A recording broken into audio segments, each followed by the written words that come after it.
Hi, this is Dan Beck.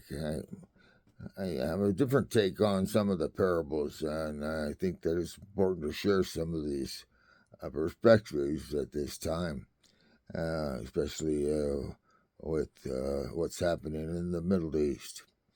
You want to get yourself in trouble these days, just start preaching about equality. Everyone that ever has uh,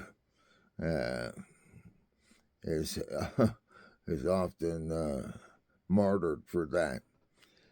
But let's look at one of the parables. No, let's look at a few of the parables that Jesus spoke about, because Jesus himself was a peacemaker, and his parables apply to our time in particular. There's a parable about there's a parable about a man who had two sons, and he asked one to work for him, and he refused. And the other one then he asked to work for him, and he accepted. Problem is that turns out the first one that refused, he decided to go ahead and do it ultimately, and the one who said he would do the task, turns out he didn't. That's the whole story that Jesus was pointing out. And he asked, well, which one of the two did the task? And of course, it was the one who followed through at the end. Now, we go to the parable of the prodigal son, and this son is asked to do something, and he refuses to do this. He decides he wants what's his, and he's going to go off and take his inheritance and leave.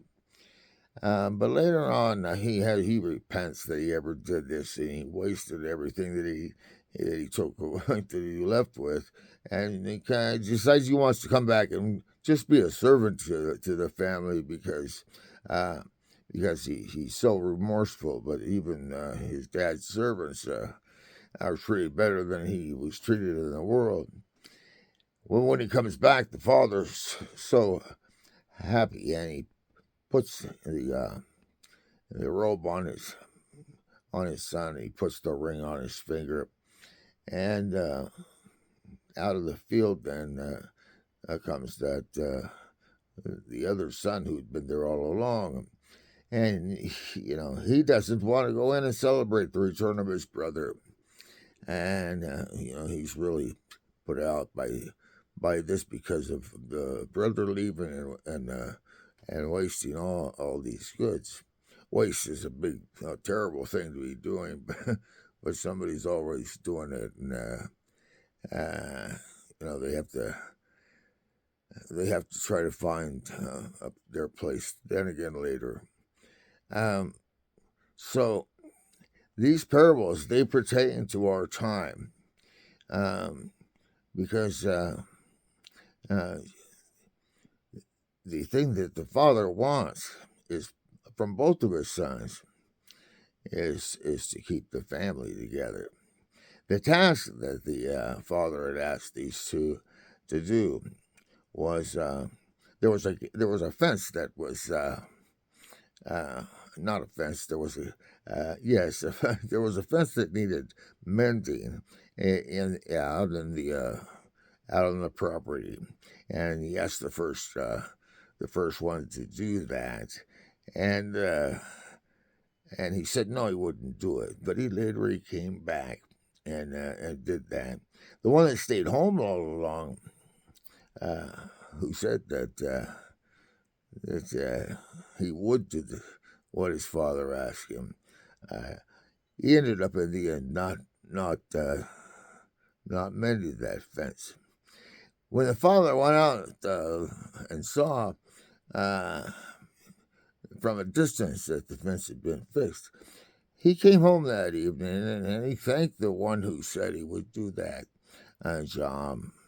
And when he thanked him, he thought to himself, I don't remember doing it. I forgot to do it. And Dad's thanking me for that. And he said nothing. He took credit for doing that job. And it wasn't until later that the father realized, because of the knot that was used to manifest, was the knot of the one who said he wouldn't do it. So the father was aware of what was upsetting the prodigal son and why the prodigal son had left, because his brother took credit for tying that knot, but it wasn't his knot that did it.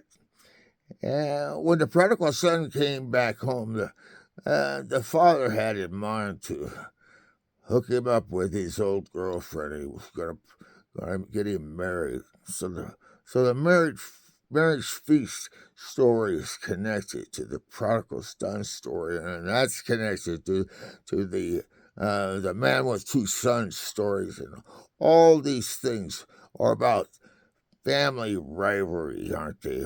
Just sibling rivalry, and who's going to lead the family and who's going to follow, and who's going to do what they can to do all they can to keep the family together. And boy, these sibling rivalries can get vicious. When one person is accepted, it always seems like the other person is going to feel rejected. No man's a prophet in his own country for that very reason. At any rate, equality. It is the reality. One person has to be born first and then the other. And the one that's born first really gets the short end of the stick, because they have to share mom and dad's attention, and they're left alone a lot of the time after having mom and dad to themselves for a while. They have to now share him. And sharing is not something that happens easily to those who have had everything all to themselves to begin with. The father told the son that didn't want to come in and celebrate his brother's return, "Everything that I have is yours." But that brother was complaining, "Well, you never did this for me. You never gave me the fatted calf. You never did this and that. You never let me have a party with my friends." He says, "All that I have is yours. You could have had the party. You could have thrown the party. Why are you complaining?" Cain killed Abel because Abel's sacrifice was accepted. Abel was accepted, and he felt rejected, and he felt put out, and he was angry.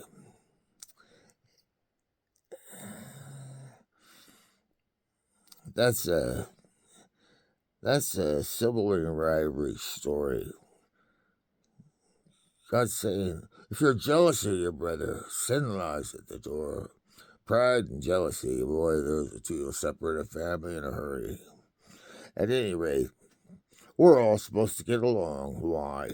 Because the Father loves us all the same. He can't help himself. He loves us the same. He loves us exactly equal. Any good father loves both of his sons equally. God's a good father. How we deal with equality, we have to accept it. Love is just that way. The father would lay his life down for one son as quickly as the other. Equality.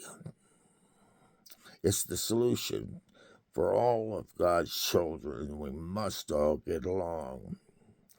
These stories about Cain and Abel, about the man with two sons, about the prodigal son, almost everything that you hear about competition in the family of God is all leads us to one place, and that place is equality. And the one who thought he was out front in the first place and he was the greatest ultimately has to come to the place where we are all the same. We are all the children of God. Killing off your brother, that doesn't solve the problem either when you're a child of God, because we're all eternal beings. And we all live to the Father. Anyway, what we see in the Middle East, it's a shame. The only solution is the complete annihilation of the other, because our conscience knows, our our heart knows that we are equal. We just don't want to be equal. But the reality is, God's going to get his way. Dad's still in charge. And we're going to have to behave. And when we don't behave, Dad, we're going to get our ass whipped. We're going to suffer for it until we acknowledge that our way of inequality